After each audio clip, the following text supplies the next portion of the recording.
Varicose veins కి సరైన చికిత్స కోసం సంప్రదించండి ఎవిస్ హాస్పిటల్. నమస్తే మహాగారు. నమస్తే ఉషా. హీట్ చేసినవి ఏవైతే ఆహార పదార్థాలు ఉంటూ ఉంటాయో ఒకసారి వండినవి మళ్ళీ మళ్ళీ హీట్ చేయడం వల్ల వచ్చే కాంప్లికేషన్స్ ఏమైనా ఉన్నాయా? హెల్త్ ఏ విధంగా డ్యామేజ్ అవుతుంది అంటారా? హీట్ చేయడానికి అనడానికి ముందు ఫస్ట్ ఎక్కడి నుంచి హీట్ చేస్తాం? ఫ్రిడ్జ్లో పెట్టినవి హీట్ చేస్తాం. First thing we need to talk about freezing. ఈ ఫ్రీజింగ్ గురించి మాట్లాడుకున్న తర్వాత రీహీటింగ్ గురించి మాట్లాడదాం. ఫ్రిడ్జ్ దేనికి ఉషా వాడతాం? నార్మల్గా అయితే మనం తెచ్చుకునేవి స్టోర్ ఉండడానికి ఇన్ డేస్, మా అయితే ఒక 5 days ఆర్ 1 week. అంతకన్నా ప్రొలాంగ్ యూసేజ్కి అవి దేనికి పనికిరావు. Main moisture like fruits vegetables ఎక్కువ పెడతాము. అండ్ నెక్స్ట్ మనం వండేది ఏదైతే ఉంటుందో దాన్ని స్టోర్ చేసుకోవడానికి. అండ్ ఎందుకు స్టోర్ చేస్తామంటే నార్మల్గా బయట పెట్టేదానికి బ్యాక్టీరియల్ గ్రోత్ అన్నది జరుగుతూ ఉంటుంది. రూమ్ టెంపరేచర్కి బ్యాక్టీరియల్ గ్రోత్ జరుగుతూ ఉంటుంది. అదే ఫ్రిడ్జ్లో జరిగే వాటికి ఏమంటుంటే లెస్ ఆక్సిడేషన్, ఏదైతే మాయిశ్చర్ కంటెంట్ ఉంటుందో అది పోకుండా దాంట్లో బ్యాక్టీరియల్ గ్రోత్ లేకుండా ఉండడానికి మాత్రమే ఫ్రీజర్ని వాడతాం. పూర్వకాలం పద్ధతిలో వాడేవి ఏంటి? అప్పుడు కూడా వాడేవారు. ఏం వాడేవారు? ప్రిజర్వేటివ్స్ కింద సాల్ట్ వాడేవారు, డ్రైయింగ్ మెథడ్ వాడేవారు. ఇవన్నీ ఎంతవరకు స్టోర్ చేసుకోవాలా, వాటిని స్టోర్ చేసుకునే విధానం వేరు. అప్పుడులో ప్రొలాంగ్ పీరియడ్ ఆఫ్ యూసేజ్ కోసం అని చెప్పి పికిల్స్ని కొన్ని ఐటమ్స్ మాత్రమే డ్రైయింగ్ పాపడ్స్ వీటి ప్రిజర్వేషన్ కోసం వాడు. బట్ ఇప్పుడు మనకు ఫ్రిడ్జ్ వచ్చినాక ప్రతిదీ కూడా మిగిలిపోతే స్టోర్ చేయాలి. If it is for 10 days 15 days కూడా వాడే వాళ్ళు చాలామంది ఉన్నారు. దీంట్లో అడ్వాంటేజెస్ డిసడ్వాంటేజెస్ కన్నా మనం చేస్తున్న తప్పులు తెలుసుకోవాలి ఫస్ట్. దీంట్లో fridge maximum 2 to 5 degrees Celsius ఉంటుంది. దీంట్లో ఎటువంటి బ్యాక్టీరియల్ గ్రోత్ ఉండదు. దాంట్లో ఏదైతే ఆక్సిడేషన్ జరగాలో అది జరగదు, లో చేస్తుంది. దానికోసం ఫ్రిడ్జ్ పర్పస్ మనం వాడుతూ ఉంటాం. ఈ ఫ్రిడ్జ్ నుంచి తీసిన వాటిని వెంటనే వాడేస్తుంటారు. ఐ మీన్ ఫర్ ఎగ్జాంపుల్ ఈరోజు ఒక రైస్ మిగిలిపోయింది, కర్రీ మిగిలిపోయింది, రసం మిగిలిపోయింది, ఇమీడియట్గా తీస్తారు, తీసి దేంట్లో హీట్ చేస్తారు. హీట్ చేసే ప్రాసెస్లో కూడా తినడం తప్పు కాదు, ద ప్రాసెస్, వేడి చేసే ప్రాసెస్ కానీ రీహీట్ చేసే ప్రాసెస్లో కానీ మీరు చేసే తప్పులు ఏంటి? ఇమీడియట్గా ఫ్రిడ్జ్లోంచి తీస్తారు, దాన్ని కూల్ డౌన్ కూడా చేయరు. ఒకటి స్టోరింగ్ ప్రాసెస్, రీహీటింగ్ ప్రాసెస్, రెండు మాట్లాడుకోవాలి మనం ఇక్కడ. ఇప్పుడు మీరు వంట వండిన దాన్ని బయటే వదిలేస్తారు. ఫర్ ఎగ్జాంపుల్ 3 hours 4 hours వదిలేస్తారు, లేకపోతే డే మొత్తం వదిలేస్తారు. That is not the right. అంటే రూమ్ టెంపరేచర్కి బ్యాక్టీరియల్ గ్రోత్ అనేది జరుగుతూ ఉంటుంది. అది కూల్ చేసిన 4 hours ఏదైతే వండారో దాన్ని కూల్ చేసిన 4 hours స్టోర్ చేసి మళ్ళీ ఫ్రిడ్జ్లో పెట్టడం అన్నది రైట్ ప్రాసెస్. అండ్ నెక్స్ట్ రోజు మొత్తానికి ఉంచేసి లోపల పెడితే already bacterial growth happen. Room temperature first hygiene, అక్కడ ఉన్న కండిషన్స్ కానీ అక్కడ వాడే మన వస్తువులు కానీ the way you are handling, ఇవన్నీ మ్యాటర్స్. స్టోర్ చేసేటప్పుడు ముందు ప్రికాషన్ మనం చేసే పద్ధతి. దాన్ని రీహీట్ చేసే ప్రాసెస్లో మనం ఏం చేస్తామంటే ఇమీడియట్గా ఫ్రిడ్జ్లోంచి తీసేసి ఓవెన్లోనే పెడతారు. First mistake. And next mistake, దానికి యూజ్ చేసే రీహీటింగ్ ప్రాసెస్లో మోస్ట్ ఆఫ్ దెమ్ మైక్రోవేవ్ వాడతారు, and that to plastic containers. Second mistake. And third mistake, వీటిల్లో వాడే పదార్థాలు కూడా ఎలా అంటే రైస్, ఆలు, ఎగ్స్, చికెన్ ఇలాంటివి రీహీటింగ్ ప్రాసెస్లో వాడతాం. దీంట్లో జరిగే ఏవైతే బ్యాక్టీరియల్ గ్రోత్, ఏవైతే టాక్సిన్స్ రిలీజ్ అవుతాయో వాటి కోసం ఈరోజు తెలుసుకుందాం అవసరం. రైస్ని వాడేటప్పుడు అన్నం వండారు, ఆ అన్నం ఉండిపోయింది, దాన్ని స్టోర్ చేసి ఫ్రిడ్జ్లో పెట్టారు. ఇమీడియట్గా తీసి దాన్ని హీట్ చేసేటప్పుడు మోర్ దెన్ 75 degrees Celsius, అంటే మనం మెజర్ చేయలేం కాబట్టి ఏదైతే ఉందో ఆవిర్లు చిమ్మేలాగా వెయిట్ చేస్తాం. ఇది ఓవెన్లో. అండ్ దీంట్లో జరిగే ప్రాసెస్ ఏంటంటే జనరల్గా బయటను వదిలేస్తే దీంట్లో ఉన్న బ్యాక్టీరియా ఒకటి ఉంది, బ్యాసిల్లస్ సిరసస్ అనే బ్యాక్టీరియా గ్రోత్ అవుతుంది. అది ఎప్పుడైతే ఎక్స్పోజర్ అంటే ప్రొలాంగ్ పీరియడ్ బయట వదిలేస్తారో మీరు, దాంట్లో స్పోర్స్ అన్నవి రిలీజ్ అవుతాయి. ఆ స్పోర్స్ కానీ రూమ్ టెంపరేచర్కి వదిలేస్తే దాంట్లో బ్యాక్టీరియా యాక్టివ్ ఫామ్లోకి వచ్చేస్తుంది. ఆ స్పోర్స్ యాక్టివ్ ఫామ్లోకి ఎప్పుడైతే బ్యాక్టీరియా యాక్టివ్ ఫామ్లోకి వస్తుందో కొన్ని టాక్సిన్స్ని రిలీజ్ చేస్తుంది. ఓకే, ఇది ఫుడ్ పాయిజనింగ్ అయ్యే ఛాన్సెస్ చాలా ఎక్కువ ఉంటాయి. యాక్టివ్ ఫామ్ ఎప్పుడైతే వచ్చేస్తుందో ఫుడ్ పాయిజనింగ్ అయ్యే ఛాన్సెస్ ఉంటాయి. బట్ దీన్ని రీహీట్ చేసేటప్పుడు అది 3 days 4 days అన్నది మ్యాటర్స్ ఎ లాట్. కొంతమంది చాలామంది ఉంటారు 3 days అన్నాన్ని 4 days అన్నాన్ని పెట్టుకొని తీసి వాడేవాళ్ళు చాలామంది ఉంటారు. ఏదైతే బ్యాచ్ మొత్తం తీసి మీరు ప్రతిసారి రీహీట్ చేయడం అన్నది చాలా రాంగ్ స్టెప్.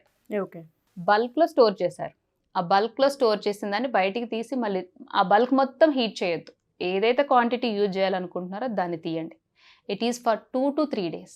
ఏదైతే స్టోర్ చేస్తారో ఆ ఫుడ్ని ఏదర్ రైస్ కావచ్చు, కర్రీ కావచ్చు, ఏదైనా కూడా 2 to 3 days. ఇది కూడా ఎవరికి చెప్తున్నానంటే వర్కింగ్ ఉమెన్స్ కానీ, ఫీజిబిలిటీ లేని వాళ్ళకి, వచ్చి వండుకునే టైం లేని వాళ్ళకి మాత్రమే. బట్ ఇంట్లో ఉండే వాళ్ళు కూడా ఈ ప్రాసెస్ని కంటిన్యూ చేస్తున్నారు. అవును. But it is wrong. అవకాశం లేని వాళ్ళు వాడుకుంటున్నారంటే దానికి ఒక ఎక్స్క్యూజ్ ఉంది. బట్ ఇంట్లో ఉండి కూడా మనం ఆ తప్పు చేయకూడదు. ఎందుకంటే అన్నెసెసరీ టాక్సిన్స్కి మనం ఇదైపోవాలి, సరెండర్ అవ్వాలి. సో ఫస్ట్ థింగ్ ఇది రైస్ని హీట్ చేసేది. అండ్ ఇంకో దీంట్లో ఉన్న అడ్వాంటేజ్ ఏంటంటే రెసిస్టెంట్ స్టార్చ్. అంటే ఉడకబెట్టిన అన్నాన్ని ఏదైతే ఫ్రిడ్జ్లో పెట్టి మళ్ళీ మనం వాడతామో స్లో రిలీజింగ్. యాక్చువల్గా గ్లూకోజ్ స్పైక్ అనేది చాలా ఎక్కువ ఉంటుంది. అన్నం తిన్నాక ఇమీడియట్గా షుగర్ లెవెల్స్ ఏవైతే గ్లూకోజ్ ఉందో పైకి లేస్తూ ఉంటుంది, గ్లూకోజ్ స్పైక్ అంటాం. బట్ ఎప్పుడైతే దీంట్లో అన్నాన్ని ఫ్రిడ్జ్ చేసి రీఫ్రిడ్జ్ చేసి మళ్ళీ దాన్ని తీసి మనం హీట్ చేసి తింటామో, హీట్ చేసిన దానికన్నా కూల్ డౌన్ చేయాలి ఫస్ట్. ఇమీడియట్గా తీసేసి వెంటనే ఓవెన్ ఆర్ స్టీమింగ్ మెథడ్ ఏదైతే యూజ్ చేస్తున్నారో దాన్ని ఇమీడియట్గా వెళ్ళకూడదు, కూల్ డౌన్ చేయాలి. కూల్ డౌన్ చేసిన తర్వాత at least 5 to 10 minutes cool down చేసిన తర్వాత దాన్ని రీహీటింగ్ ప్రాసెస్లోకి వెళ్ళాలి. అండ్ ఈ రీహీట్ చేసే ప్రాసెస్లో కూడా కొంతమంది మైక్రో ఓవెన్స్ వాడతారు, కొంతమంది స్టీమర్ మెథడ్, అంటే కింద వాటర్ పెట్టి పైన గిన్నెతో ఏదైతే కూర ఉందో కొంతమంది దాన్ని ప్యాన్లో వేసి మళ్ళీ రీహీట్ చేసే ప్రాసెస్లో ఉంటుంది. ఏ ప్రాసెస్ అయినా కూడా కంపల్సరీగా మ్యాండేటరీగా 1 రూల్ ఏంటి అంటే 4 అంటే అది ఆవిరి చిమ్మేదాకా, అంటే పైకి పొగలు వచ్చే వరకు కూడాను దాన్ని హీట్ చేయాల్సిన అవసరం తప్పనిసరిగా ఉంది.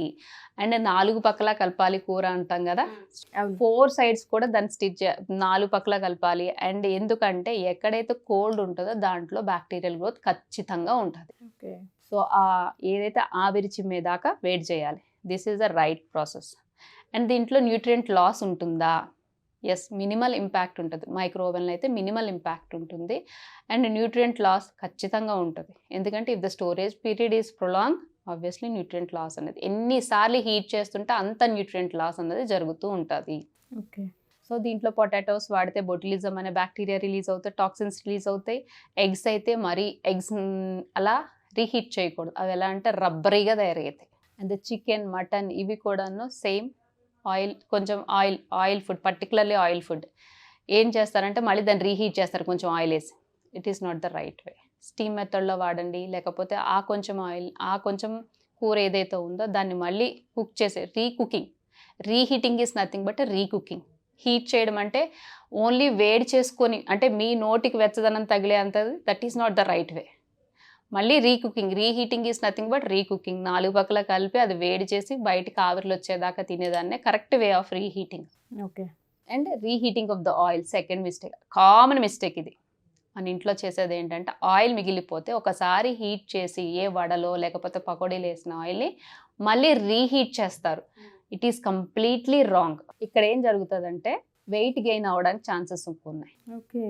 And inflammation in the body is chronic.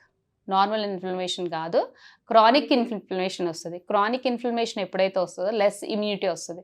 Less immunity ఎప్పుడైతే ఉంటుందో లెస్ మెటబాలిజం ఉంటుంది. సో ఇన్ని ఉన్నాయి దీంట్లో.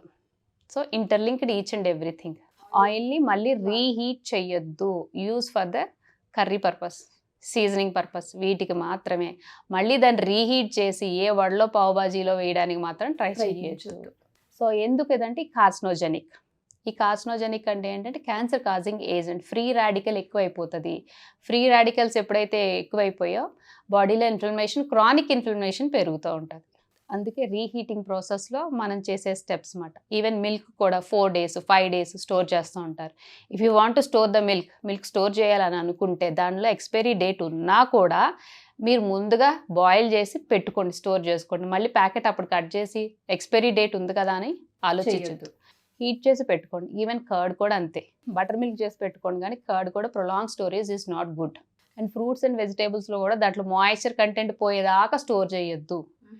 వాటిని ఫ్రూట్స్ని మ్యాక్సిమం, ఫ్రూట్స్ అంటే అర్థం ఏంటి, బయటికి కంటికి కలర్ఫుల్గా కనిపిస్తేనే మనం వెళ్ళి తినేది. ఫ్రిడ్జ్లో ఉంటే వారం రోజులు కాదు కదా, నెల రోజులైనా ఫ్రిడ్జ్లోనే ఉంటాయి అన్నమాట.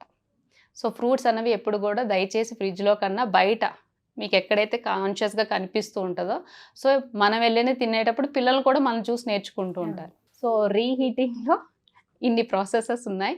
సో తప్పులు ఎక్కడ చేస్తున్నాం, ఎక్కడ కాన్షియస్గా ఉండాలి, ఎక్కడ మనం సరిదిద్దుకోవాలన్నది అవేర్నెస్ అందరికీ అవసరం. డెఫినెట్గా మహాగారు, ఎందుకంటే రీహీటింగ్ అనేది రెగ్యులర్గా ఉండే ప్రాసెసే ఇంట్లో ఆడవాళ్ళకైతే. బట్ దీనివల్ల కాన్షియస్గా చాలా ఉండాల్సిన అవసరం ఉంది. ఎందుకంటే చాలా విషయాలు తెలుసో తెలియకో మనం ఎక్కువ రీహీట్ చేస్తూ ఉంటుంటాం. వాళ్ళందరికీ కూడా ఇది చాలా పెద్ద impact. Reheating is nothing but recooking. అది గమనించాలి. హీట్ చేయడం అంటే ఓన్లీ వేడి చేయడం కాదు, మళ్ళీ తిరిగి వంట వండుకున్నట్టే. అండ్ ప్రొలాంగ్డ్ కుకింగ్ అయితే వద్దు. Stop it. థ్యాంక్ యూ మహాగారు, థ్యాంక్ యూ సో మచ్.